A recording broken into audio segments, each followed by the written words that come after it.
Good morning, Breakfast with Bacon fans. You might recognize this face right here. I know you're loving it because you forgot my show is called Breakfast with Bacon, right? I know, I did, and it just did make me laugh. Yes. I love it. So when your name is, Christine Bacon, and you get things, you get your email address like Crispy Bacon, and Yeah, yeah. my children are my bacon bits. And Father, Right. forgive me for what I'm about to say, but my husband and I are the only ones I know that are ever truly making bacon. So, Yeah. you know, God was good when Yeah. He gave me a husband named Bacon, didn't He? Yes, he did. Yes, he But for did. those of you Yeah. that don't know, can't recognize this face, this is Father James Altman. For many of us Catholics, we already know him as the canceled priest. And I don't even want to say the name of the video that went viral because I'm afraid that I'll get canceled. But he said that you can't be Catholic and it begins with a DEMO. Yeah. Right, we'll go with that. And that was Yeah. about 2020, right? About What August of was it? 2020. It was actually released, and I just know this date because things are like, it's like BC AD. Before this video was August 30th of 2020 when it came out, and I guess took everybody a bit by surprise, myself included, took me by surprise. So that was the big day. And since then, I think on one side alone, it's had close to 1.3 million views, I guess. But then it goes out to Facebook and all these other places. So I don't know. But I honestly, when I first saw it, maybe you heard me say this I before, did. I think I was number 41. And I thought, who's ever going to see this? Because it's on Alpha News. And I didn't know much about Alpha News at the time. I know a lot more now. But all of a sudden, what bishops aren't getting is that it resonated with faithful Truth Catholics. always does. Truth always does. So yeah, that was the first bit of unanticipated, unexpected, unforeseeable notoriety. Yeah. Um, Well, and and I'm just so grateful God used it because you're right. You may be a canceled priest, which our viewers are going to find out. What does that mean? yeah, But right. if God can use a canceled priest to touch millions of people, well, He's given you a bigger platform than you had when you were solely offering the sacrifice, on the altar, which is great, right, Darcy? My beloved little parish, minding my own business, and all of a sudden, boom. So yeah, and Yeah. the bishop accused me of doing this so that I would get fame and like I think you call them views on YouTube or something like that. To this day, as I sit here right now, I got people coming this weekend that are going to set up my little office area here. Oh wait, see that door right there? Yeah. Right, it's right over my left. My fingers point to get. It's hard to do it. I'm doing it in Oh, reverse you're here. doing a good job, Right actually. on the other side of that, right through that door, about 10 feet, is the tabernacle. My chapel's right there. And anyway, Oh. so I don't know why I said that just now, just because it's so cool that Well, so I didn't know you were allowed to have a tabernacle, though. yeah, well, you are. Okay. Uh, Okay. and how else will I celebrate the holy sacrifice? Which I'm allowed to do, which I'm not allowed to do. God ordained me to do it, and no bishop has the right to take that away from Well, me. so let's go there. Yeah, What happened for the let? yeah, Because I have so much I want to talk to you about. But for those who yeah, don't know what happened, yeah. let's start real quick. Who are you? What made you want to become a Sure, priest? And right. then let's talk Uh, about that horrible sure, day when that was, well, the priesthood wasn't taken yeah. from you, but Right. your Which they job. can't. Once a Right. priest, always a priest, whether they like it or not. And damn those bishops that take away the faculty to hear someone's confession, to put someone in sacramental grace that might be at risk of dying, because we could all die tomorrow. None of us are guaranteed Right. tomorrow. How dare any bishop of the Catholic Church, and that, yeah, every single one of you USCCB bishops that don't criticize the other ones who do something like what they did to Father White or Father Kolchak or some of Yeah. these others. How dare they? Like they did to Father Clay Hunt down in Texas. How dare they? God damns them for their failure to keep priests in a place where they can hear people and put them in a state of grace. Yeah. We have no other reason for being here on earth except to save souls. The salvation of souls is the supreme law of the church. That's Yeah, your God job. could It's so stand on funny. it. Every time I see a Father Altman video, I think to myself, how many seconds will it take until he gets passionate about his I know. topic? All you have to do, and it doesn't take much, is Touch press a that little button. button. That's And right. so So, the story, I guess. You wanted to have like 18 kids in your own hockey No, team. I was 13, right? And maybe after 13. I might have reduced that number. I might have wanted more. It's funny how the most faithful families tend to have a ton of children. You can always tell that the traditional Latin Mass parish where these faithful people go to Mass, when they have all these, I'm not kidding you, these massive passenger vans lined up outside. Yes. So I wanted 13. I would have been one of the owners of those passenger vans. And being a priest was a negative because not only do you not have the intimacy of marriage, but then you don't have your children. And so I started out, got an MBA. I was an accountant for a couple of years, almost a banker for a couple of years, went off to law school, was a lawyer for about 12. And that's when God called quite unexpectedly out of the blue. That's a story in and of itself. And so the short story then is then I end up arduously getting through seminary because they tried to cancel me there, the libs, because for the past 50 years, all they've done is ordain like milquetoast type B persons for the most part. And people who spoke as I do, well, they would want to cancel them. Well, they were silently screening you guys to see who would maintain the modernist. Oh, yeah. Right. So I was just hearing some horror stories. What's today? Monday? Saturday? It's the, I was thinking when I had this horror story meeting where they were telling me about what went on with Rembert Weekland in Milwaukee. And he gave me my confirmation. Oh, the guy was as evil as they come. They were describing how priests, seminarians had to tidy up the messes he would make. They would have orgies and if you tried to go into that, to enter seminary because you think God has called you. You know what they do is they would ask open-ended questions like, well, what do you think about the Blessed Mother, right? And if you said, well, I venerate our Blessed Mother. She is a mother to all of us. I pray the rosary with devotion every day. Well, you're too rigid. You don't have rigid. You said something like, oh, listen, if she was alive today, she'd be advocating for women ordination. Yeah, she'd be a feminist. Oh, she'd be a feminist. Exactly. Well, here, sign on the dotted line. We're putting you through seminary. In the story that I think is most stark is a friend of mine was in seminary and his brother was dying of brain cancer. And so he would spend a couple extra minutes after Mass every day praying for his brother, for his family. And at the end of the year, those filthy formation staff that were given the final report to the bishop criticized him for spending too much time in chapel, as if there can be such a thing. And they knew exactly why he was doing it, those filthy vermin. So that's how they drove out good seminarians. They would send home bad reports to the bishop saying, oh, he's too rigid. Okay, well, look at Bergoglio. We all know that there's a handful of holy Jesuits. The holiest priests in my life were Jesuits. But the majority of them are like Bergoglio, who had the audacity to say just recently, well, the 10 Commandments they're not rigid. Yes, they are, Bergoglio. They're etched in stone by the finger of Almighty God. And Jesus Christ himself said he is not going to eliminate the smallest part of the smallest letter of the commandments. Bergoglio, get out. He is a fraud of a pope. He's leading the lambs astray. And everybody's afraid. No bishop will stand up against him. Because birds of a feather flock together. Who do you think is now in the episcopacy? Well, that's what I think. He's surrounded by people. Oh, surrounded by. I've heard this. There's actually cardinals in Rome that know me by name and despise me because that is a compliment, isn't it? Expose them for it is. I expose them for the frauds they are. But anyway, that's exactly what Vigano did as well. Exactly. This is why he's in hiding. Yeah. Just like they tried to kill Lazarus, the Sanhedrin, to kill off the evidence. They're trying to take out Vigano. I want to do a massive. God called me, went through seminary. Well, hold on, right there. Hold that thought, because I want to do a massive trajectory change just for one question to come back. Oh, sure. Right?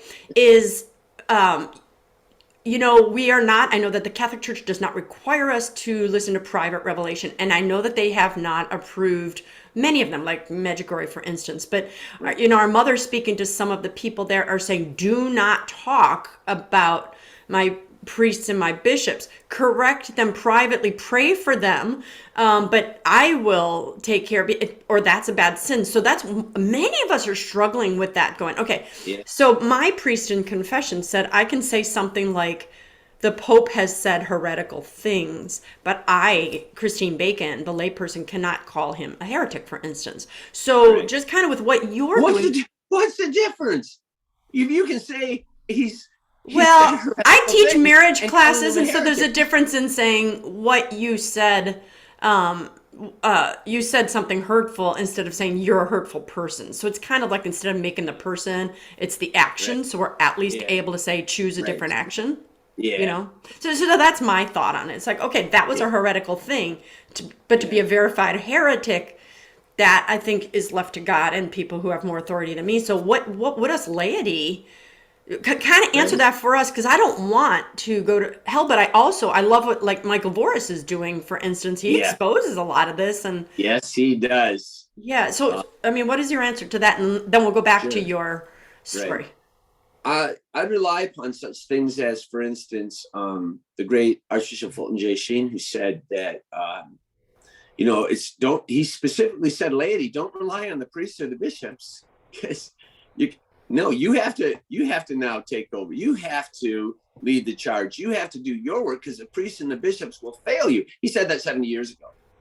So listen, the office is different from the person. I have the absolute 100% utmost respect for the papacy. It's Bergoglio that does it, Mm-hmm. right? And it's him as a person who specifically, the laundry list is so long to even go through, but all you need to know is the Pachamama. But I I mean, know. beyond that, putting Luther on the Vatican stamp, putting Judas being embraced by Jesus as if he's now forgiven and in heaven. The pictures in his Different, office are he's venerating got two of them. Judas. Yes, two of them he's got. And what kind of misinformation? Here's the deal. Everything we do is about the salvation of souls, which happens through repentance from sin. If there's, like one of the popes said, the greatest sin of the last century is the loss of the sense of sin. And when you have people like I had a Jesuit when I was in seminary say to me, the older I get, the less I believe there is a hell. I'm thinking, Jesus talked about it all the time. So don't say that kind of thing. That's error. That's fundamental, basic error that endangers the eternal soul. And so, like Sheen also said, well, if we've lost the capacity for righteous anger, then we've also lost the capacity for holy love. So we have an absolute right to be angry at heretics, heresies spouted by heretics. Listen, who spouts heresies except a heretic? And when you look at, like I said, all you need to know is the Pachamama. But then also know, like the bit about the Ten Commandments, the Judas picture, Luther on the Vatican stamp, all those horrific nativity displays. Like last year had the spaceman, right? Like it's just, and listen, he is, if you know the whole backstory, he is like this with McCarrick. He put McCarrick back in power to sell the Chinese Catholics down the river. And this is so filthy, so deep, such a deep church filth. And he's part of it. And so is the whole Jesuit order, because the few good ones, they have no power. They're the ones that are persecuted, right? So, we could go, just go read Taylor Marshall's Infiltration, and you're going to know. Oh, it was a fantastic book.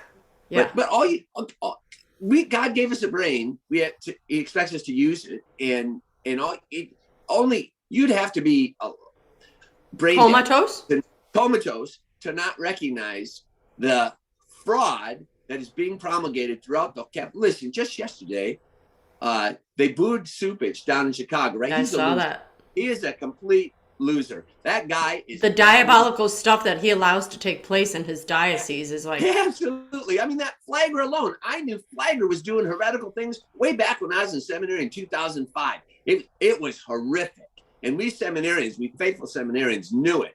And yet there he goes off. There was just this big mass he had. I can't remember what it was. What was it? His Christmas mass? Some huge. Are you talking right now, Christmas Eve, or are you talking 2005?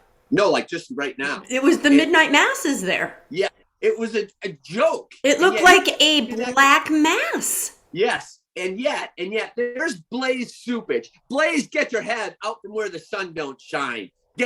We want your mitre on a platter. You dare to let Flagler continue, and yet you also have the audacity to think, which you cannot do. You don't have the authority. Just make a fool of yourself, Blaze, by attacking the traditional Latin Mass and trying to suggest they can't do it every single day, every single weekend.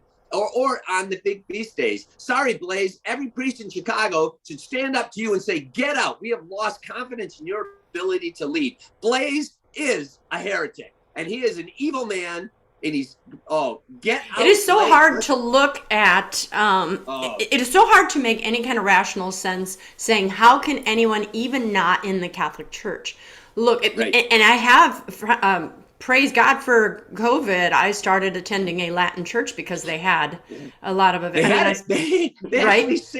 they actually served the people. Right. So I went, and so I'm reading the Mass for the first time because I was born in 1964.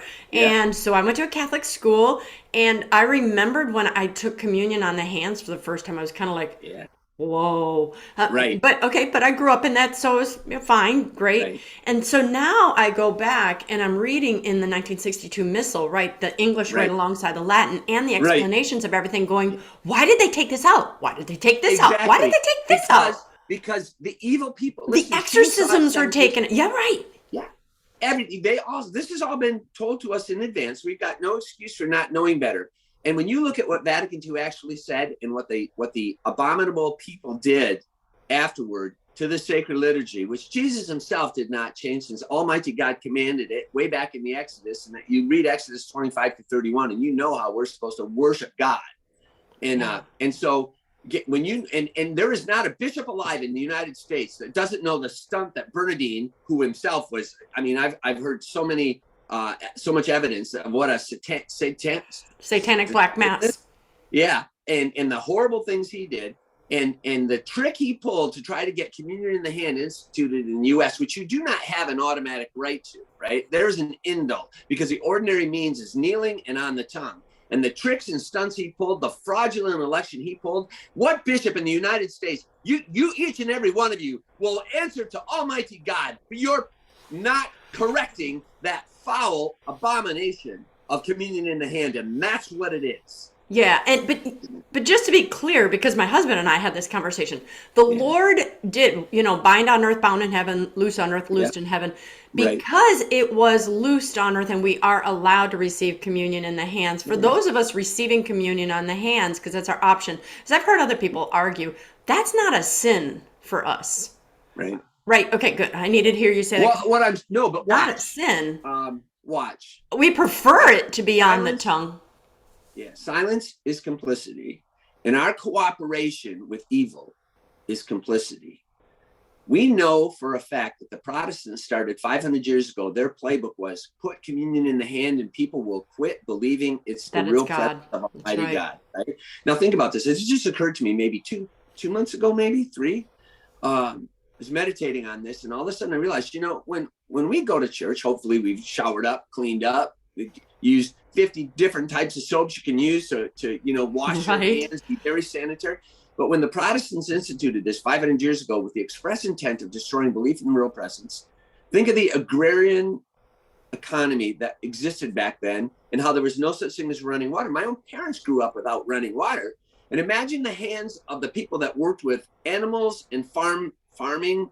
Imagine how filthy they were going to church. And so you put Holy Communion, the body, blood, soul, and divinity of Jesus in your hands. What are they going to think? Naturally, humanly, well, it can't be anything special about that because it's in my filthy hands, right? Can't be the real presence of Jesus Christ. So now, of course, then they pull that stunt now here in the U.S. through Bernardine's little shenanigans, his godless, damnable shenanigans. And what has happened? Here's the thing. People can say what they like. But the fact of the matter is, what did Jesus say? That's what counts. And Jesus said, you don't get good fruit from a bad tree. And we've gone from before this communion in the hand, we've gone from 100% of people believing in the real presence, 100% of people attending Holy Mass regularly, down to 20%. We have lost 80% of our Catholic faith. And when I was in seminary, it was down to 50%, right? Then it went up to 60% of non-believers, up to 70%. Now it's up to 80% non-believers, right? At what point are these filthy loser bishops going to realize that they're to blame? Well, they're not going to realize because many of them, this is intentional. If we go back to the Bella Dodd thing and we go back to the Freemasons infiltrating the church. So, I mean, I don't even need to debate that when people are like trying to get into logical arguments that they know what they're doing. They've Right. succeeded. How do we as the lay people fight? So we're going to hold that. We're going to hold that right there. Yeah. How do we as the lay Right. people fight? Sure. Again, for the people who don't know you, just let's get to how'd you get canceled? So you're this man who Okay. gets into the priesthood. You Right. love the priesthood. Right. And then because some people are going, Yeah. how did this guy get canceled? Who is he? Yeah. Sure. One of the important stories to understand what was canceled by canceling me, and this applies to all the canceled priests, is their love for their family, their parish family. And the And Lord. if you love your family, you want to make sure that their souls are in a state of grace and get to heaven. And so I remember my first parish was St. Peter and Paul, right in Wisconsin Rapids. And I remember the saddest day of my entire time as a priest was my last day feeding them Holy Communion. And I started crying. And the server had to go get me a purificator because my nose was running, my eyes were just, every single person, I realized I was feeding my child for the last time. It was devastating to me. And yet And then you were just being transferred to another parish. That wasn't even St. James, St. James and La Crosse. And so you had to say goodbye to those people. The charism of a parish priest is to love his family. And prior to the nonsense of Vatican II, you would stay in your parish loving them, baptism, confirmation, marriage, death. You would love them throughout their whole lives, and they would love you because they knew you loved them. Right. And after Vatican II, they got this idea, well, let's just start transferring all these priests around minimally at least every 7 years, if not less. The vicar for clergy in our diocese actually said, well, after about 3-4 years, I've given them all I've got, so now it's time for me to move on. He's not a parish priest. I never realized that they used to stay in their same parish forever. Oh, kind yeah. of thing. When I took over at Peter and Paul, the guy had been there for 41 years. So that's the way it used to be. And now they've come up with this, and they do it under the pretense. They always give a what sounds like a good sounding excuse, but the real difference, the real reason is the destruction of the family. It's like a divorce. Take the dad out of the house. Exactly. Which is exactly what our Blessed Mother warned us about, right? The destruction of faith and family. So you destroy the family, you also destroy the faith. There's a great book by, her name is Eberstadt, and Cardinal Burke gave me it. And it talks about, well, which came first, the chicken or the egg? Faith or family was destroyed first, and the other one just naturally followed. Well, it's kind of a concurrent thing. Yeah, exactly. Anyway, so I got transferred, and but it was devastating to me because my fatherly heart loved my children of all ages, that I would bless them while they were still in the womb and then get to baptize them. Wow, is that amazing? So then I get off to go to La Crosse, and the first reason I was canceled, or I was threatened, was when that video came out. Right. And Bishop Callahan, I praised him 30 some times in homilies and in all these interviews, kept praising him. He stabbed me in the back repeatedly. I still praised him because at least during the lockdown, he let us have 9 people in the church, which means that, by the way, he denied 197,000, if my math is right, Catholics every single Sunday the right to receive Holy Communion. He denied them. He put in my file, part of the cancellation was, I'm told this because they have flatly refused to let me see my file that they shipped off to Rome to accuse me that I shouldn't be a pastor at St. James anymore. They flatly refused to let me look at my own file. I don't even know what I can defend, but I do know there's a letter in there from a woman who claimed that I denied her Holy Communion one time. And I can tell you this, I've never denied anybody Holy Communion in my entire priesthood. If Joe Biden came in, I would, right? Because that's a very public scandal. But anyway, forgot where I was going. So when that video first came out on August 30th, 2020, on September 9th, now these dates are important, on September 9th, Callahan issues a press release, right? Saying, Father Altman speaks the undeniable truth. Like, okay, end of inquiry, right? Like, I speak the truth. Why are you giving me a hard time? But he said, well, I don't like his manner and tone. Well, tough, Bishop Callahan. Too bad. There are people that do like that manner and tone, are sick and tired of the wimps and pansies that are dressed in clerical clothing. They're sick of the wimps and pansies that aren't men, that are afraid to be courageous. That sounds right. Yeah. They won't be courageous because they're a bunch of fraidy cat, pansy wimps. Right. Cowards. So, which, by the way, is actually true. So So he said, I don't like his manner and tone. Well, tough. There are people who are entitled to hear that manner and tone, and they happen to be the most. And that's just a personality issue. If as a priest you've just been told that you speak the truth, well then my husband's harsh. I'm not. I'm more soft. It's like I'm going to be stopped because I have a different delivery than my husband, but we both speak the same thing. So yeah, that's exactly. Yeah. It's just such a stupid. It was a stupid thing to say, and he had the audacity to say to me in his office in February. Well, it was never. He said this right to my face. Well, it was never meant to go public.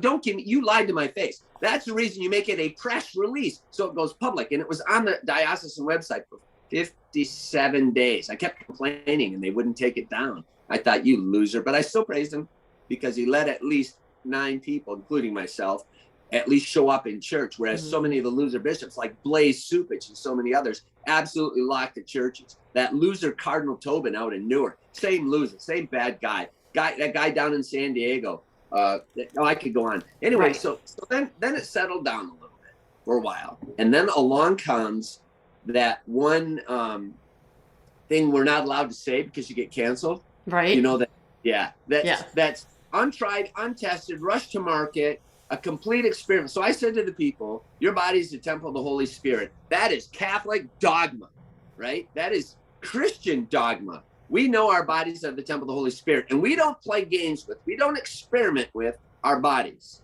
So I said, do not be a guinea pig. Do not be a lab rat. Until such time as there is proper, and we all know what they are, and they're lying through their teeth, these people that are promoting it. Sure. We all know that the proper way to determine whether or not such a thing should be introduced into the public is you take people who are on their last leg, who have absolutely no other means of possibly being cured, and you test them because they're on their way out anyway. So that's how you properly do it. And this is a several-year process to determine whether or not it's safe on anybody else. You remember the thalidomide. So you mentioned that, and then they said, I'm just trying to keep our time going here. Yeah. Because we know, right? We know. So you told that, and you said it in a homily. Right. And your homilies were filmed because of this whole, Well, I wasn't filming anything because after a certain point, I quit doing it because he got all mad. He didn't want me, but other people. I thought that was filmed. Somebody that went right up to him and said, well, do you mind if I do it? And he said, no, it's okay. Because the point is, if I'm doing it, it's all about me, right? He respond as superior. He will be blamed for anything I do, and he's trying to cut that nexus of his being responsible for what I say. It's a CYA. That's very cowardly, by the way, especially when I speak the undeniable truth. Well, anyway, so that was September 9th. You said. No, that was the first thing with the can't be Catholic. The thing that's not going to get us canceled again.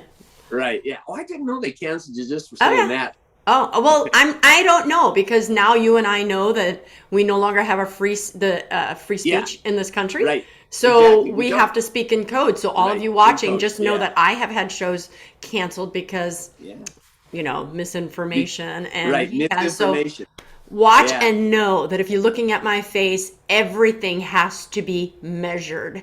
Don't fall for thinking you're getting truth on media. Okay, enough of that. Yeah, exactly. So, that's actually true. And all of us are. If you see your favorite people no longer on this channel, they've moved over to Rumble, you better pay attention to knowing why that. And I'm afraid that I can't even say the words like Robert Malone, who's the inventor of the technology that I don't want to mention, that he's been censored and he's the inventor. Anyway, so I'm afraid I don't even know if that's something I can say right here, right now. I know. Well, he's been canceled. Yes, I know. He's the inventor. I know. Wow. Anyway, so that was around early May of 2021 where I put that in the bulletin. And here's the best part, right? They're so stupid. The left is so stupid. So you told me that they had people in the church listening. Okay, keep going. Sorry. Oh, yeah, they did. There was a New York Times reporter, and they're taking notes and saw what she wrote in the end. And I thought, small town lacrosse priest, a New York Times reporter, right? There are 37,500 priests roughly in the U.S., and somebody's coming from there to check me out. And I'm thinking, wow, bishops should be paying attention to that, though, because why? Why is anyone listening? That's right. The undeniable truth that resonates in their soul. So anyway, so I mentioned this and I put it in the bulletin, and lo and behold, all of a sudden, out of the blue, it totally caught me off guard. Who would have guessed? I'm not naive. completely, but I just don't. Who's got time to cause trouble, right? Right. So the newspaper of La Crosse, which hates me, and they have a file on their website that's, here's all Father Altman hit points, and he they said like something like not cancel priest, but firebrand, some derogatory pejorative adjective, local priest in creating another firestorm or in trouble again or something like that. And I thought, that's a big lie. Nobody even knew. It's just my parishioners who I am duty bound by Almighty God to properly inform them, right, for the sake of their eternal souls.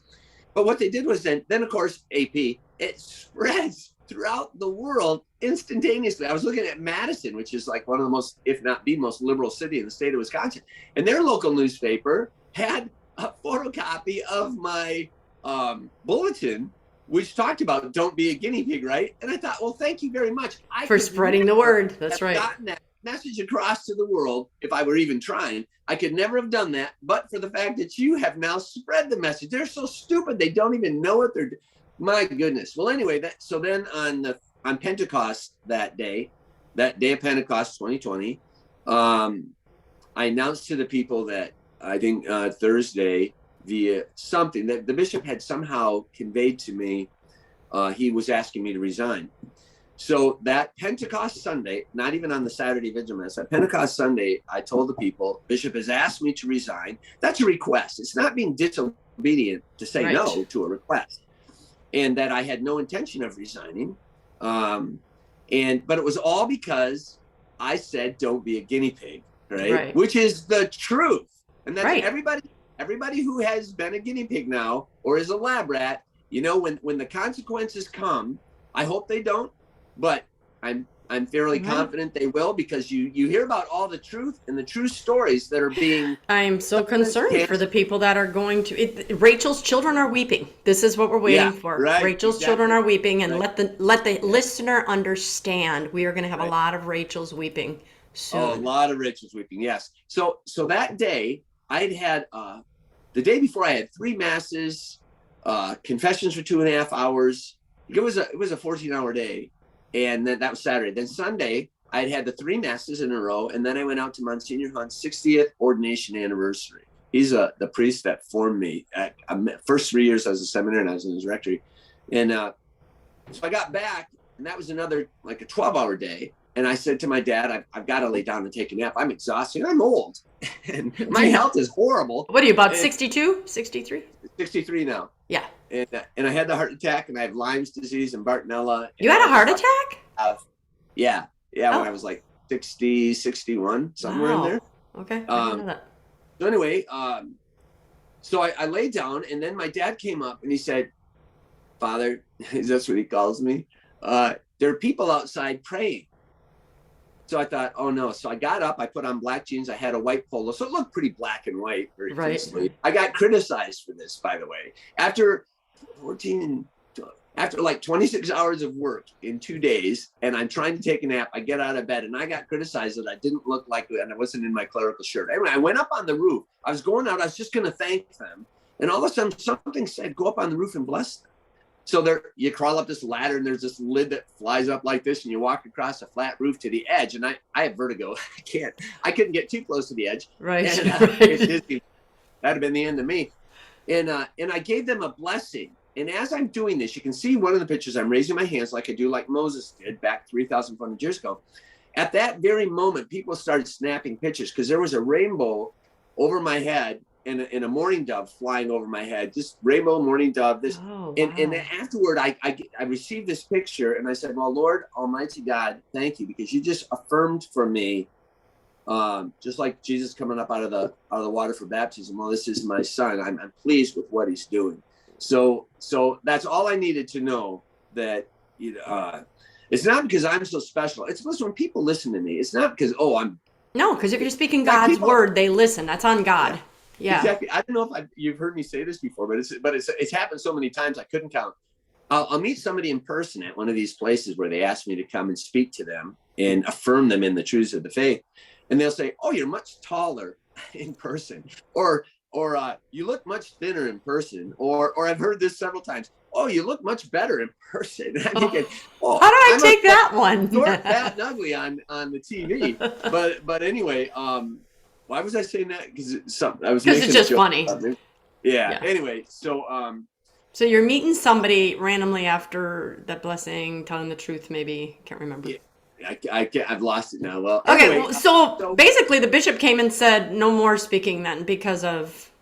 Right. So he said, well, because he's what happens is I saw the letter back in February before all this took place, this full canceling. I saw a letter from Blaise Supich in Chicago. What a pathetic loser, right? Here's a Cardinal Archbishop of Chicago.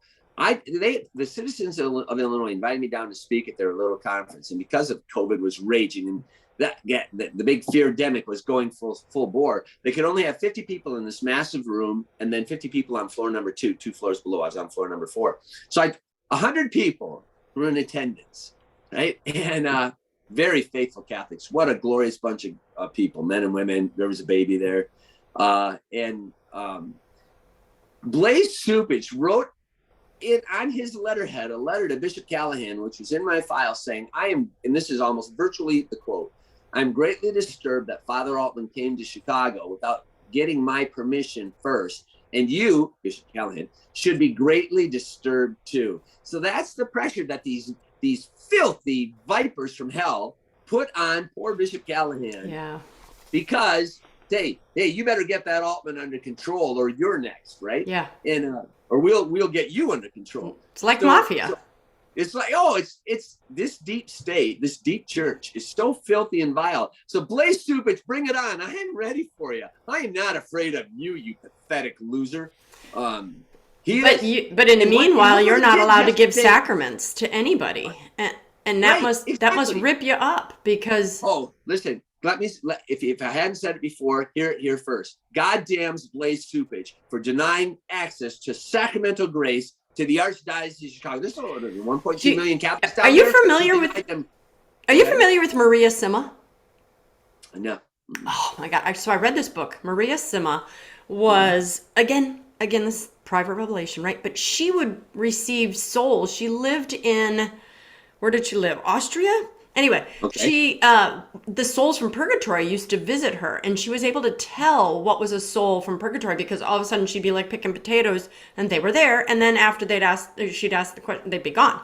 A fantastic book, and in the book she talked about some of the things. She goes, the souls wouldn't give you answers just for like random, like, hey, is my mom in hell? Is my mom in heaven? Yeah. You know, she said there had to be valid purposes. People were praying. People needed to know information and so on and so forth. Sure. And one of the things that she said was that souls would come to her and say, what about this priest friend or whatever? Anyway, so long story short, one of the things that she communicated, and it's similar to what Faustina said, the souls in hell and purgatory had burning in hands and stuff. Anyway, so there's this one story she told about a priest, and I'm going to get the details messed up, but the theme of the story is correct.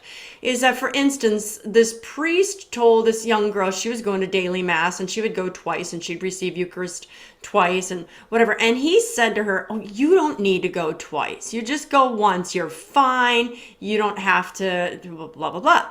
Well, so when this soul talked to Maria, it said that priest, when he answered God, has to stay in purgatory. He was able to make it he will get to heaven, but he had to stay in purgatory every single day for every mass that woman missed that she would have gone to.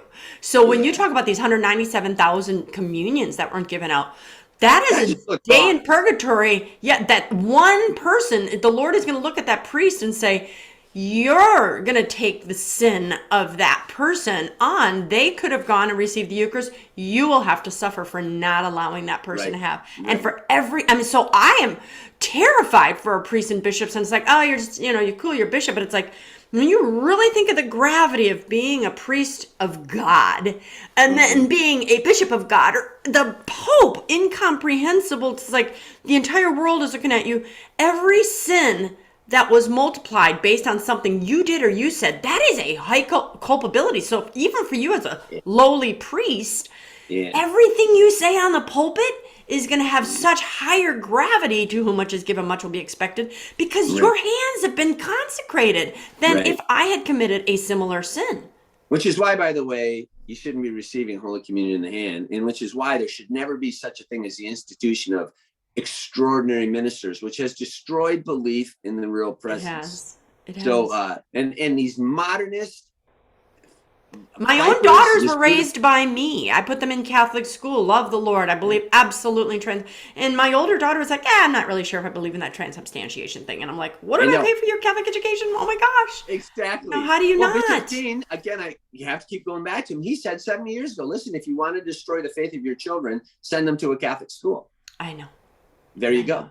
Oh my gosh, so much I can keep asking you about. I want to so now you are not allowed to have mass with anybody except for your parents. So that's being fought, and hopefully you'll get that back. We don't know. Well, the sole issue on the table, now watch, and it's going to take a full year roughly or longer to get this determination out of Rome, is whether or not I get to be pastor at St. James, right? So that's the only issue on the table here. And the allegation. So they're not trying to take your priesthood away. No, they can't. Listen, they didn't listen. Everybody out there understand this and quit. Do not give the bishops one more penny. They did not laicize child molesters for a century. They didn't excommunicate baby murderers like Joe Biden and Nancy Pelosi and so many others, right? They didn't laicize priests that were molesting boys, because 99% of the time it was boy molesters, right? They were homosexual boy molesters. Well, two separate studies have come out, and it was 87%, and I believe 82% were pederasty. But nevertheless, so it's still boys, still homosexual, still boys, and then they didn't excommunicate any of those guys, right? Yeah. So they're gonna you just try and laicize me, bishops. You just try and excommunicate me. Listen, an ex-lawyer. Every stupid move they make, you can get mad, or you can turn it around and see, I told you so, what fools they are, what idiots they are, what heretics they are, what apostates they are, what absolute false representatives of the truth of Holy Mother Church, handed down unchanged, unchangeable for 2,000 years, what false representatives they are. And they're just, so you can be a boy molester, you can be a baby murderer, but by golly, the one cardinal sin is do not criticize a bishop. Yeah. Oh, please. That is why, by the way, if you understand this people don't get this. Why we have $5 billion reasons. We have 5 billion reasons why we don't trust the episcopacy. Yeah. Because to this day, they still cover up for each other. They still remain silent.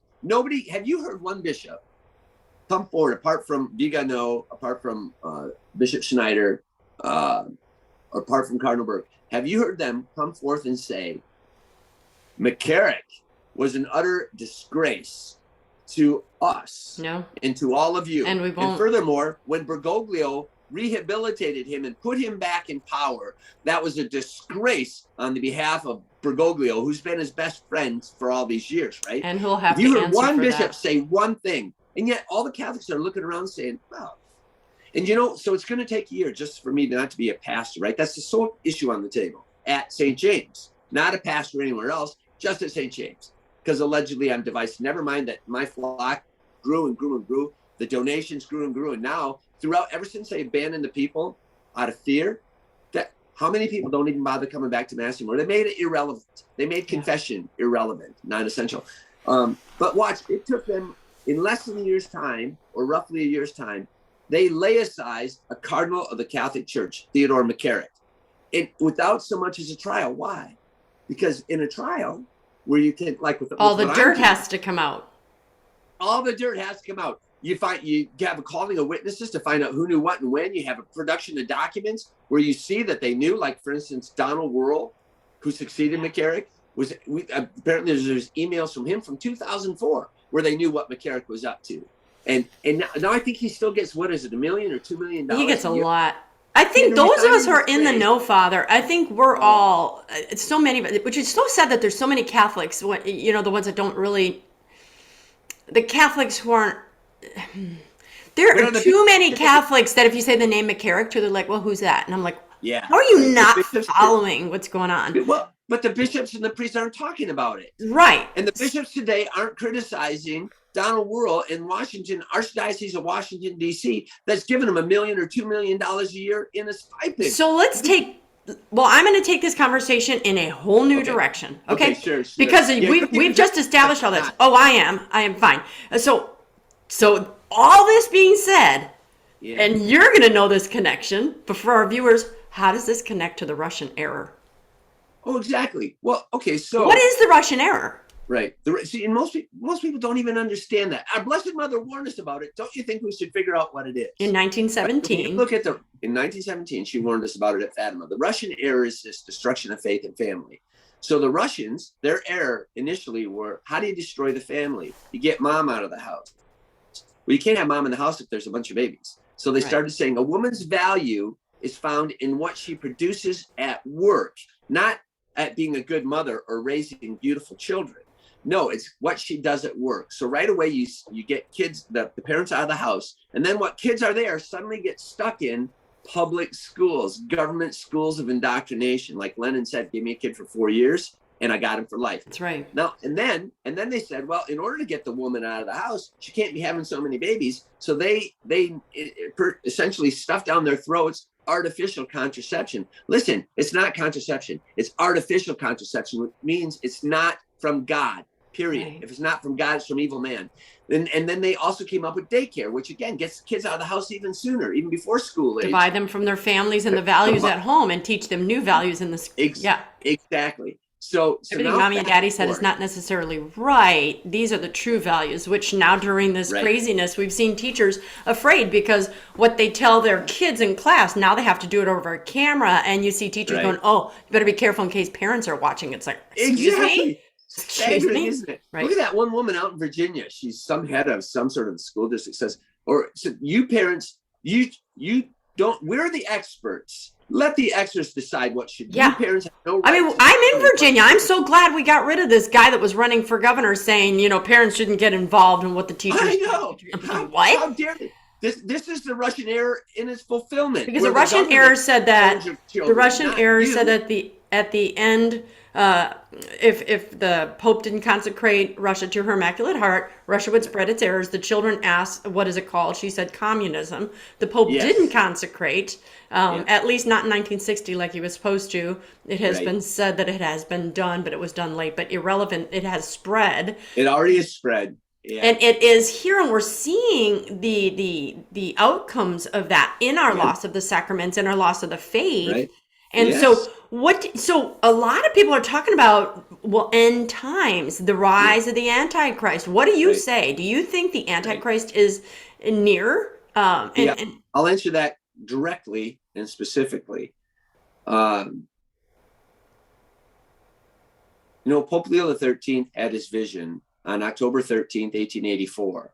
Exactly 33 years to the day, our Blessed Mother has the miracle of the Son.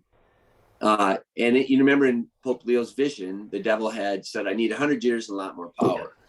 And then it doesn't mean that on day 365 of the 100th year, it's suddenly the world's going to go like this. But it does tell us that now the board is set, the pieces are moving, like Gandalf said in Lord of the Rings. And what have we seen since the 100th anniversary of October 13th, 1917?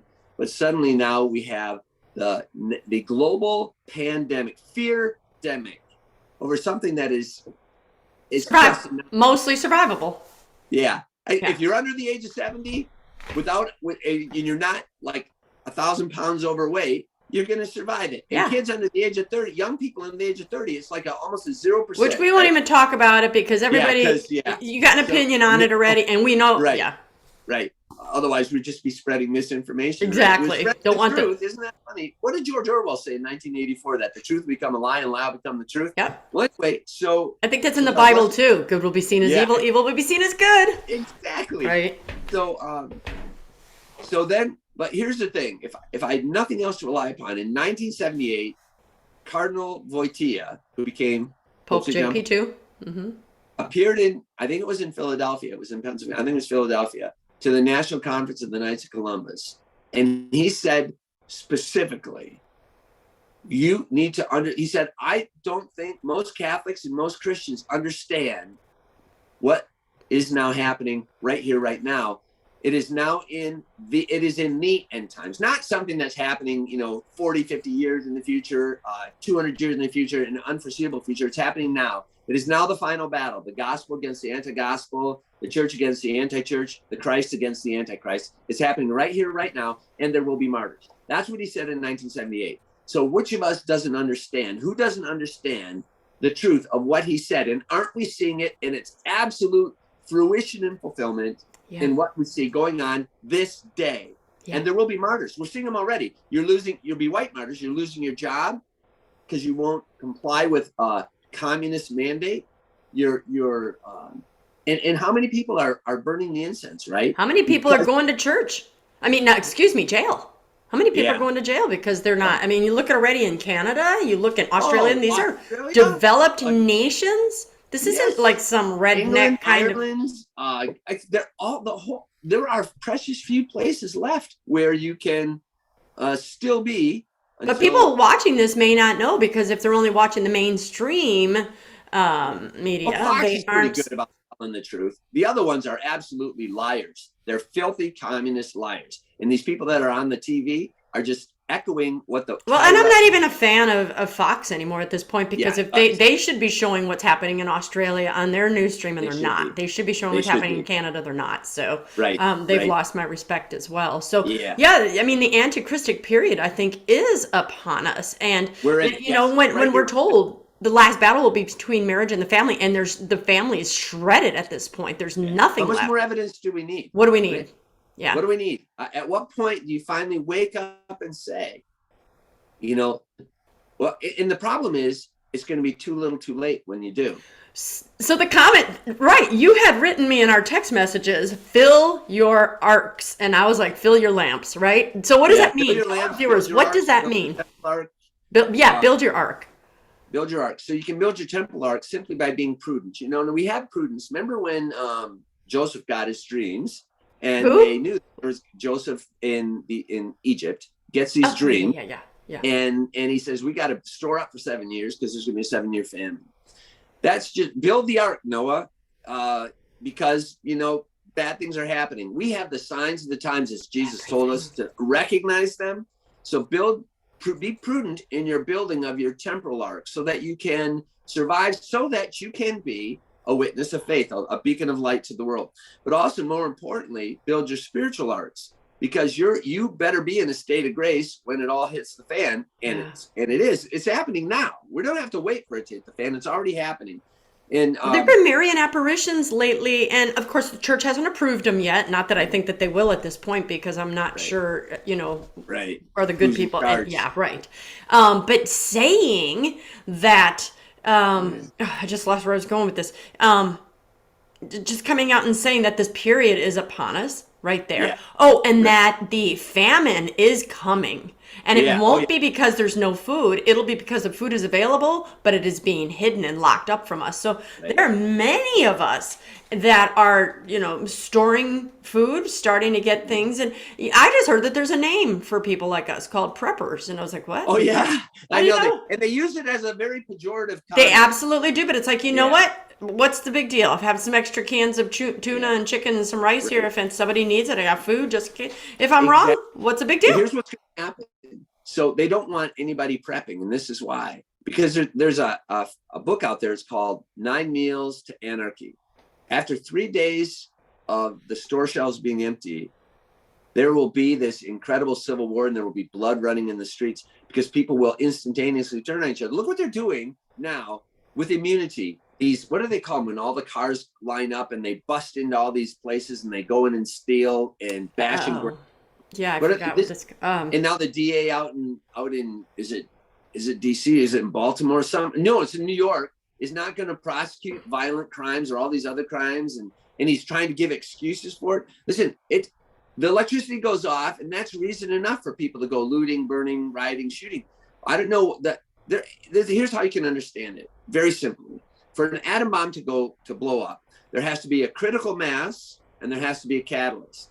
What we're building up through all this fear-demic is the ultimate critical mass of Yep. man against man. Oh, they're my enemy because they won't, put on the face diaper. They're my enemy because they won't, take that experiment. Right. Yeah, become an experiment.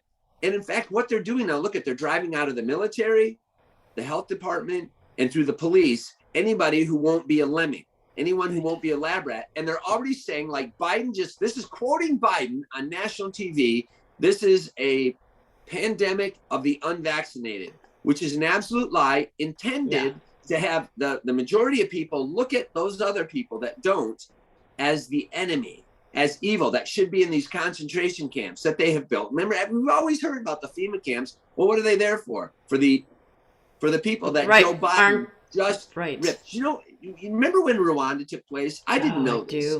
12 years before that, our Blessed Mother appeared and said, it's coming. And people didn't pay attention.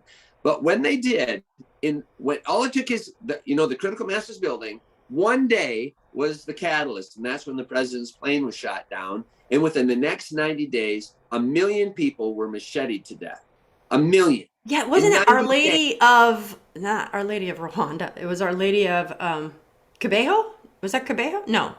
Anyway, but yeah, you're right. I just recently learned too. She did appear out there, warned them about that. Yeah. And where is that in the news? Right. So here's the deal. So we're already and how they did it is they prepared the people to look upon, I think it was the Hutus to look upon the Tutsis as cockroaches. Right. Right. They kept repeating that. So what are we being labeled now? Not cockroaches, but we won't say it out loud. The people that won't do what we're supposed to do and cover that part of our body. Lab rat. Therefore, they are the enemy. He's so well. First of all, I don't think he's got a brain. He's demented, right? He absolutely has dementia, but see, the mainstream media also don't put that out there either, so that my friends who don't watch anything else, they don't see the scenes of him like losing it and saying, "Yeah, let's go, the Brandon administration." I hope you know this. He's also incontinent, right? And so they can't even so they can't even like put him out for very long periods of time because next thing you know, he's incontinent. Right. I thought it would be 6 months and he would be gone and the next one would be in, but I'm shocked that it's been. Thing. If it's not really him that's the brains behind all this, then the scariest thought of all is who is because they got him. Well, I could go on for hours about because I know exactly. But the point is that isn't that one where they prop up grandma? Who's that one where they have I can't remember. That's Weekend at Bernie's. Is that what? Yes. Movie, one of the most funny movies I've ever seen. And but it's Weekend at Bernie's now, right? Or Biden's Weekend at Biden's. So anyway, so there's a movement afoot that they've now for the last 100 years have built up, and the sole premise is to establish godless state control over the world, and they brag about it. David Rockefeller wrote his memoirs back in the 50s. Bragging about that this is the exact intention of what they want to do. And yet nobody will say that. Nobody will reveal the truth that this is what they've been planning. They've been planning this for this 100 years. Back in the early 1900s, they started planning it. They started buying up all the media. And now the media is controlled by 90% of the media is controlled by 6 families or something. Yeah, like 6 families. Yeah, all of it. So let me ask you, because some people are looking at us and going, oh my God, that Christine Bacon's ridiculous. I did not believe she was so far off the edge. I don't care, right? So you and I know, because it was foretold anyway, that we will be an underground church at some point. Right. Our sacraments will be taken away. I mean, that was foretold in the Bible. Right. So I believe we're in that time. I believe it's only a matter of months or years. I don't even see it being 10 years. Right. But no. We're there. Right. So you're a priest. You can be fed. Praise God. You can at least consecrate in those holy hands of yours. But there are people like me and friends, and we are having meetings and we're talking about this. Like, I'm like, look, I got 9 priests in my back pocket. Let me see what I can do. Right. How do you suggest those of us in the laity prepare for the loss of the sacraments? What should we do? Is there anything you think happening with priests? Are you priests talking? Like, okay, look, when so how are you going to take care of us when it's underground? It's always few versus many, right?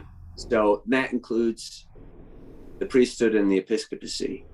You just need to remember that in the Sanhedrin, 68 out of the 70 And the 70 came from God's command to Moses, like establish 70 helpers. And that's the Sanhedrin that crucified Jesus. 68 out of 70 were bad news bad. Only 2. Remember, Nicodemus comes in the middle of the night, and Gamaliel stood up for Peter and John before the Sanhedrin. So that's 96% were bad.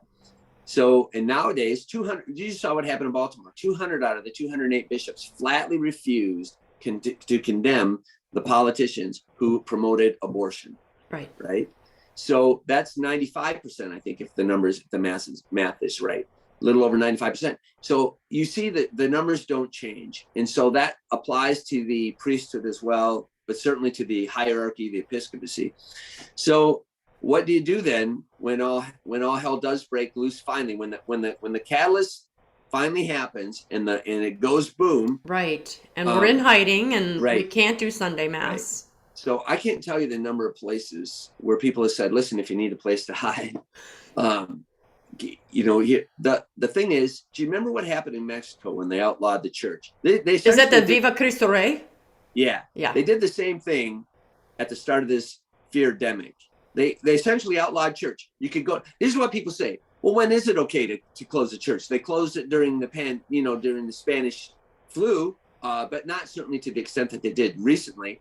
And I said, this question is easy to answer. When they outlawed the liquor stores, Planned Parenthood, and Walmart, 1,000 people were going into Walmart at a time in La Crosse, but I could only have 8 other people in my massive church. Yeah. Why didn't the bishop, and I'm talking about Callahan now, but it certainly applies to every single bishop in this country, why didn't they stand up for us? When the governor of Texas gave the bishops an exemption, they turned it down, all except Bishop Strickland. The rest of those bishops in Texas, God damn's your failure to serve your people. So there are. But what are we supposed to do then? What about me? Yeah, when I'll be sitting there starving and I'll be wanting the Eucharist, and I'll be like, I'll give you my hamburger if you give me the Eucharist. Right, Some people would be like, you're nuts because you need food. I'll give me the Eucharist, I'll give you my hamburger. Yeah. What are we supposed to do? Eternal salvation. You'll know who the good priests are because they are the priests who did everything they possibly could to feed you during the lockdown fear-demic. During the fear-demic lockdown, right? And there aren't that many that did this. I know some priests in my own diocese. We were one of the few dioceses where you could even have 9 people in the church, unlike, say, Chicago, Newark, Milwaukee, all these other places. But I know some priests in my own diocese that absolutely locked the doors on the church and refused to let people come in to receive, even 8, to receive the holy sacrifice of the Mass, to receive Holy Communion. So you'll know who the priest and we could just assume. What was that? What's that? Look for the what? Look for the FSPs, the Institute of Christ the King, some of these others that aren't so subject to some foul viper of a bishop. Look to them because they'll be most prevalent, I think. So we should be talking to them in advance because I'm kind of talking a little bit to my priest and saying, I want to be able to find you when this happens. Right. Because here's what you need. You have to prepare your spiritual ark. Get some unconsecrated hosts. Get some ultra wine, not just, any old wine off the shelf doesn't really count. Get some and get some purificators. And have that so that if I have a priest come to my house. Exactly, because that's what's going to happen. A priest is going to come to your house. It's going to be underground. You'll have people you'll say to your close friends that you can trust. Right. Watch. Remember this. Neighbors are already being primed, being groomed to tell on everybody else. Because your neighbor is your enemy because they have 6 people, not 5, gathered for Thanksgiving dinner. You have to be. We are so gullible. Father, I already am having monthly meetings with those people. The people who we're actually having this conversation, going, okay, who can we trust? And so the very few, there's 20 people come. Yeah. And so when this time comes, because you're right, we have to be super, super careful about who we invite and then say, but I'm glad you're telling me because I thought about having food and things, but I never really thought about no, you should have this stuff for the priest because the priest isn't going to go walking around carrying, hundreds and hundreds of hosts. You can't. So I already know I've got my winter boots on. I spray it doesn't happen in winter, but it might because it's one of the exactly. So I already realized I'm going to be walking around under cover of darkness and going to those places that I know in advance. But always remember this too, and I don't want to be a dampening effect on what you're doing. But Jesus had 12, and one of them was a betrayer. Remember there was a movie back when we were growing up. It's called Red Dawn, and it's about those kids up there, right? And remember, one of them betrayed them. One of their close friends betrayed them, and he killed him, executed him as a traitor.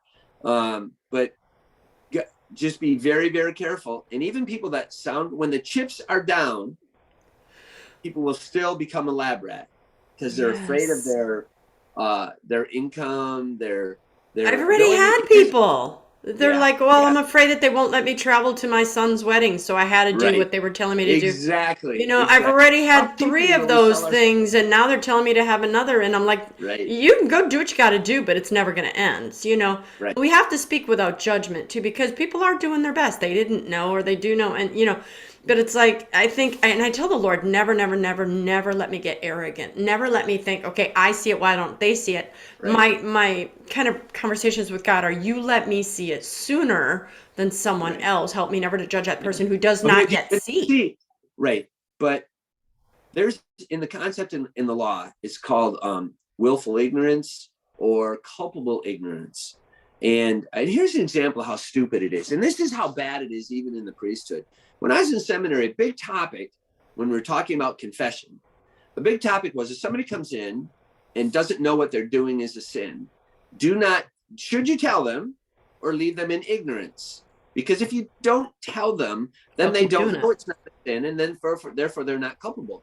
This is how moronic some of the education in our seminaries is now. Listen, Jesus said, go and teach the people everything I've taught you until the end of time, which includes goodness versus evil, which includes holiness versus sin. That's our job. That's what we're ordained to do.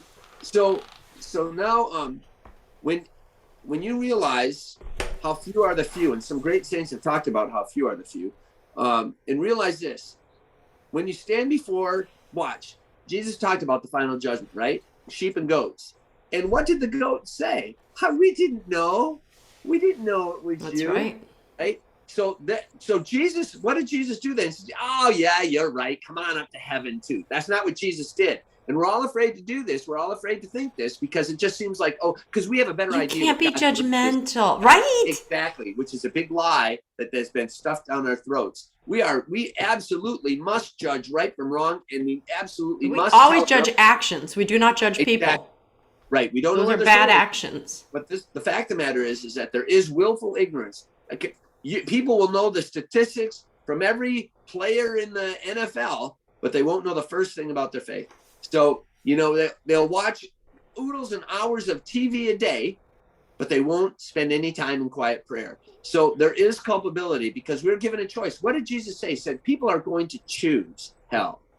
I know. They're not going to choose heaven. And how do you do that? You do it by every little choice you make every little day, which is, well, should I pray or shall I just watch a show back with a beer and watch the next football game? These are choices people are making, and those choices will condemn them in the end because they didn't choose faith. Yeah. And she also talked about that 1 hour a day. Can you not spare 1 hour a day doing something good, holy, and true, like prayer, adoration, spend time before the Blessed Sacrament? Can you just spend? Jesus talked about it. Can't you just spend 1 hour with me? Quit sleeping. Now, let me ask you, what do you see as a priest watching society, right? You see people. What is like one of the biggest sins you see committed that you don't hear people confessing? They're like, you need to know that A, B, and C is. Oh, I know. Like, that's really funny. Because that way you're not calling anybody out. But what do you see? It's like, why are you guys not confessing this? Yeah, right. I said this before many times that I don't know how many people they haven't been. It's like when you go in for around Christmas time in Advent or Lent, and so you have these long periods of time where you'll get all the priests together to hear confessions, and you get people. Well, I've been to confessions in a year, or sometimes longer, right? Right. And they'll say, "Well, I've been impatient a few times, and I yelled at my wife." And we yelled at my wife, or it's funny because the spouses tend to tell you the sins of the other spouse, as justification for their own behavior. But then I say to them, listen, I've committed more sins since I woke up this morning than you've committed in the last year. You have not done a good examination. Good. You say that in the confessional. Good for you. Well, No, I'm saying good. so you try to teach and preach. Listen, examination of conscience is important. And you can listen, you absolutely as a priest can tell if this person has put in any effort whatsoever or not. And so you said, what is the one thing I might tell people? Well, listen, you better get a good examination of conscience. And all of a sudden, if you actually go through it, you will see your shortcomings. Yeah, And envy, slowly but anger, surely, lust. yeah, he'll see. But if the greatest sin is time, and if you don't want to spend time with Jesus every day now, you're not going to spend time with Jesus every day in the hereafter. It is so simple. So are you spending time with Jesus every single day? And if you're not, you've only got yourself to blame. Your ignorance of the truth and how it's applying at work in the world today, that you're culpable for that, and you will burn it. You will burn in hell because only a few people are going to go. The ones, what did Jesus say? Pick up your cross daily. He didn't say pick it up for 5 minutes, put it back down again every now and then. No. Pick up your cross and carry it daily. Are you doing that? How many people do you know that can actually say, well, yes, as a matter of fact, I am picking up my cross every day. I'm trying to carry my cross every day. I'm aware of the fact that I'm carrying my cross every day. If you just say, oh, yeah, I'm carrying my cross, what does that even mean? Well, you'll not listen if you're picking it up. If you're picking it up is an intentional act. It's a choice. It's choosing. I am going to pick it. If you don't even take time to make the choice, then you certainly aren't caring. You're just letting I do this when I work with couples and marriage because one of the biggest things I should have you on if you would be willing to talk just about marriage, right? Because you get so many people are like, I wasn't happy and I know God wants me to, you wouldn't want me to be unhappy. I'm like, nowhere in the Bible does it say that. I know. You were supposed to be holy, not happy. I'm so radical, right? I said, so when you, and Deacon Harold Burke Sivers once said on my radio show, I don't know if you know who he is, great man. Anyway, he said, divorce is like putting down your own cross and forcing your kids to pick it up. And I'm like, pull right in the eyes, right? That is a brilliant, hold on, I'm going to write this down. I'll give it to you again. So yeah, and so when I tell my couples, right now I'm working with several people, and I'm like, everyone in the world is going to tell you to cut and run. I'm not disacknowledging the pain that you just mentioned to me, and I'm not even calling you a liar. I'm agreeing with everything you said, but picking up that cross, your job is to get your spouse to heaven. Yes. If you pick up the cross and say no one else is going to pray for you because everyone else is going to tell you these actions that you're currently committing are okay, so I'm going to tell them to you, because when I die and I look at St. Peter or God or who's ever standing there and he goes, look over there, look over there. Do you see all those people? All those people are here because of you, because you stood firm and carried that cross. When everyone else said, go divorce, get remarried, you said, I am in this even if my spouse has divorced me, married the other woman, the other man, and I'm still married. So it's this kind of mentality that we've got to start seeing is our crosses. Does God want you to be unhappy? No, he doesn't want you to be unhappy, but he's not telling you because you're unhappy, it's okay to divorce, even though I said it was wrong. Oh, you know what? I don't want you to be unhappy. But that's what Bergoglio has been putting forth since day one when he calls it, these irregular relationships. No, they're not irregular. They are choices people have made. And I'm sorry for you with same-sex attraction. I'm sorry. Right. Yeah. Well, also several times married couples still going up and receiving Holy Communion.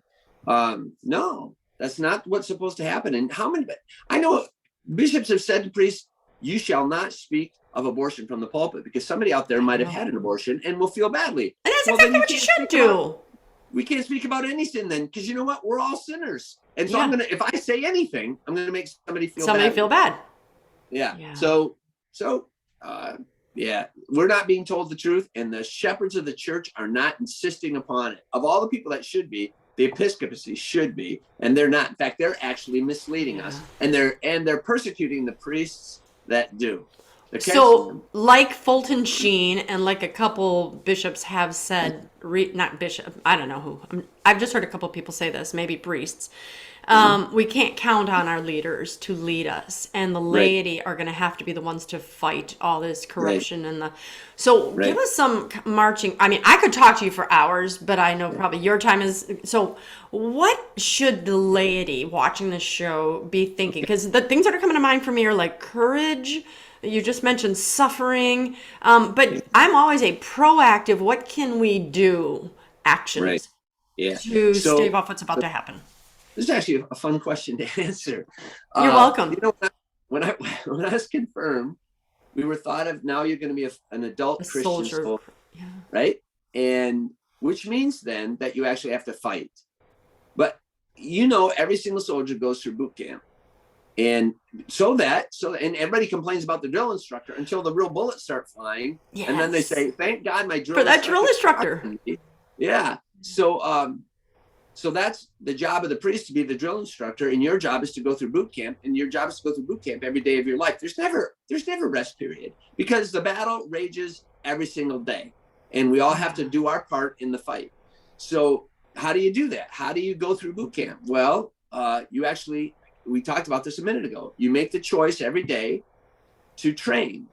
And how do you train? Through your devotional life, through your sacramental life, through the holy sacrifice of the Mass, through Holy Communion, through regular confession. That's how you train every day, every single day. So praying, fasting, taking the Eucharist as often as you can. Yeah. Adoration. Scripture. Nobody, at least the New Testament, for gosh sakes, at least read the Bible.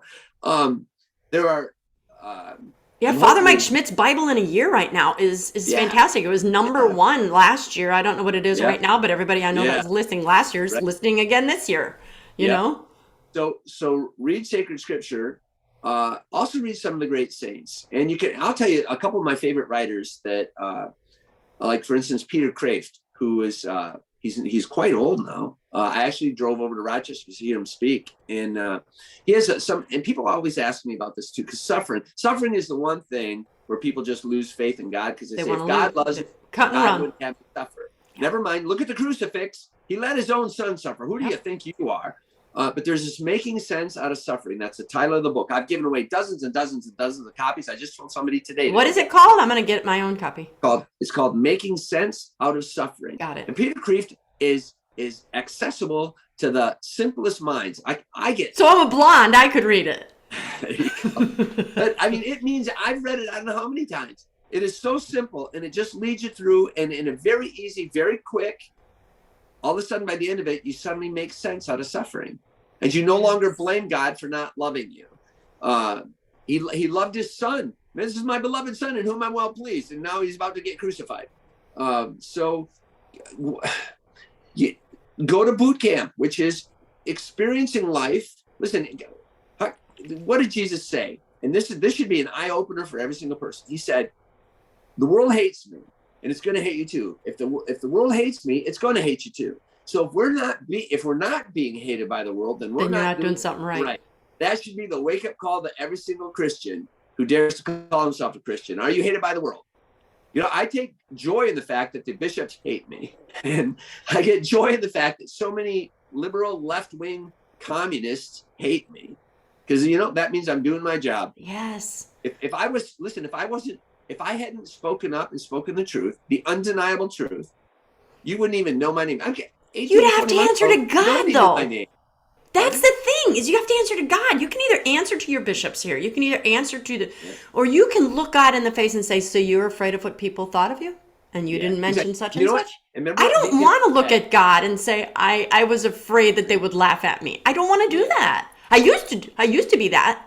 But God has just put something else in me lately where I'm like, you know what? If they cut off my head, they cut off my head. I'm speaking the truth in love. Yeah. And I'm not even talking white martyrdom anymore, Father. I'm talking red martyrdom. It is coming. You've heard my joke about 10 minutes? Have you heard my joke about 10 minutes? Well, I've given God 10 minutes. It says, if I have to be martyred, red martyred, I'll give you 10 minutes to get it over with. Because I can endure anything for 10 minutes, or so I boldly say. I probably can't. I always think that I won't deny God, and then I think about Peter. I'm like, okay, they'll never let me deny you. I know. Don't let it happen. The first vicar of Christ on earth, staggering. So so go through boot camp. A thought had just come to my mind, but now it slipped my mind. It's my fault. I'm sorry. No, it's all good. Anyway, just experience, go through boot camp, and if you refuse to do it, if you refuse to pick up that cross every day, well then when the end comes, and you do look Jesus in the face, you just say, oh, I know, it was this Vigano. What did Vigano say right at the very start when all of a sudden, God never knew who he was? right? Most Who people didn't did? know who he was. I didn't And all of either. a sudden, he said this. He said, I'm older now and I'm going to die soon. And I'm going to stand before Jesus. Right. And he's going to say, you knew and you didn't say anything. So he said, I can no longer remain silent. That's how this whole thing began. That's for right. Archbishop Vigano. So that goes for every one of us. We do know, or we should know, what, because in the law it's like what you knew or should have known with due diligence. If you haven't used due diligence and you're practicing your faith every day, well, I didn't know, Lord, is not going to be a valid excuse, just like it wasn't for those goats that Jesus talked about. Spoken by a lawyer, right? Spoken by a lawyer. So, like 1,000 things I wanted to say. So I'm trying to figure out which ones I should just end with here. What did you just make me think about? See, I'm having a moment like you too, because I wanted to. I know. Well, there's so many things going on. Right. Okay, but so since it just escaped my brain, I'll have to save it for the next radio show. Can I get you to say publicly, since you're a lawyer, that you'll come on again? I know. Can I get you to yes. come on again sometime? The answer is yes. The timing, we got to get you to get that book done. You have to. Yeah, I have to do that. John Yap is the person. Really, he's a superstar. We're still on the air, so we don't want to put out names. Right. We know that John is a superstar. He was greatly persecuted, and I have such profound. He's far holier than I am, and if you ever got him on to interview about his backstory, profound. Holy Consider man. it his invitation. I will be texting him after we hang up. There you go. All right. Well, there's a lot that I do want to ask you, but I won't ask it on the air just for the sake of time. But I think so I always end with these two questions. I think you kind of answered the one, but what I always end with is name one thing you'd have our viewers do differently as a result of something they heard today. Did you just answer that? Yeah, what the viewers should do differently. Well, I hate to sound like a broken record, but make sure you're working on every day building your arcs. To do differently is do an examination of conscience and see if you truly, honestly, are spending an hour a day building your arcs, both temporal and spiritual. Are you doing it? Because if you're not, you're just fooling yourself, and we're just playing a game. We're not without eternal consequences. Except we're in a game that has eternal consequences. Yes. So do you really want to be a player or not? A pawn. Right. A pawn. That's going to be a pawn of the communist government, right. Because the Russian air has, in fact, de facto. Oh, that's what I was going to say. So the Russian air, Pope Leo had that vision. It was 1917 that Our Lady. It was October 13th, 1884. Right, and then years to the day. And then Our Lady appeared in 1917, and 100 years after that, within months. This McCarrick scandal broke, and then after that we had Pachamama. So it's all of a sudden like, I kept thinking 100 years. And it went. That's right. Okay, so the last thing I always ask is fill in the blank. When I die, I will know my life has been a success if. Or when. Yeah. Can I say it this way? As you haven't taken me off guard, and I accept any question. I'll know my life has been a success because when you die, of course, what do? You face Jesus. Yeah. If the first reflex, without even thinking about it, action I take is if I fall on my face and beg for mercy. See, because what we practice in this life is exactly what we're going to do then. And if I haven't begged for mercy for my sinfulness now, I'm not going to know it then. And the example is that Jesus gives a parable about that king that comes into the wedding feast, and there's a person there not dressed in the white garment that he has provided them. Right. It was the king's job to do so. And he walks up to him, and what does he say? He says, "My friend, why did you come in here not dressed properly?" So when I stand before Jesus, and hopefully I fall on my face before him, and my act of repentance and humiliation for being such a sinner, I'll know my life has been a success if that's what happens. And I hope that makes sense. It makes perfect sense. Nothing. If I stand in front of him like, "Hey, what's up?" Like, this is the God of the universe, right? Yeah. Well, you knew that I was upset. You know that they wouldn't accept me in the club if I didn't, do that thing. Yeah, you're right. Wow. Father Altman, you have been just as a big a blessing to me as I had hoped you would be. Likewise. Likewise. And I know my viewers are blessed by you all the time, and you make me smile because your passion is, just say one word and you can get you going. And I'm like, it makes me laugh on the inside all the time. Like, there it is. Didn't Yeah. take long. 10 seconds got him. So, Yeah. and I would love to have you on again. I'll text you. Oh, Sure. when is your book expected to come out? Yeah. That's one of the reasons why, because I've overcommitted myself. I won't ask you to come on until it's done. No. It was supposed to be done by Christmas. In the month of December, I wasn't supposed to be going anywhere or talking to anybody, but that's easier said than done. I literally was, because I was late when you wanted me on to be ready at noon. And I was showering up so I could come down and start working on the book. And then I get this frantic call from John to say, hey, you're supposed to be on the air. So I have a bunch, I'll show you. So I have a bunch of little notepads where I sit and I write down. In fact, even when I was just in the shower, it's a great place because you can do nothing else. You can. Thoughts come to my mind, and I wish I had like a erasable kind of sort of notepad there. So anyway, so I plan to do a bunch of writing today, and I'm hoping within 2 weeks. Let's if I have lawyers are deadline driven, so I'm going to give myself 2 more weeks. It was Christmas, then it was New Year's, now it's 2 more weeks. It better be done by the end of January, because listen, here's what I would say: time genuinely is short. Yes. And it better get out there so that people can have it as sustenance, as food for the souls, in time. Time is How short. about all of you viewers watching commit to say 1 Our Father and 1 Hail Mary for Father Altman so that he can complete this book? Seriously. And if you've got thousands of people doing that right now, we're going to get this book done by I remember when I was doing it, I was like, please, please pray.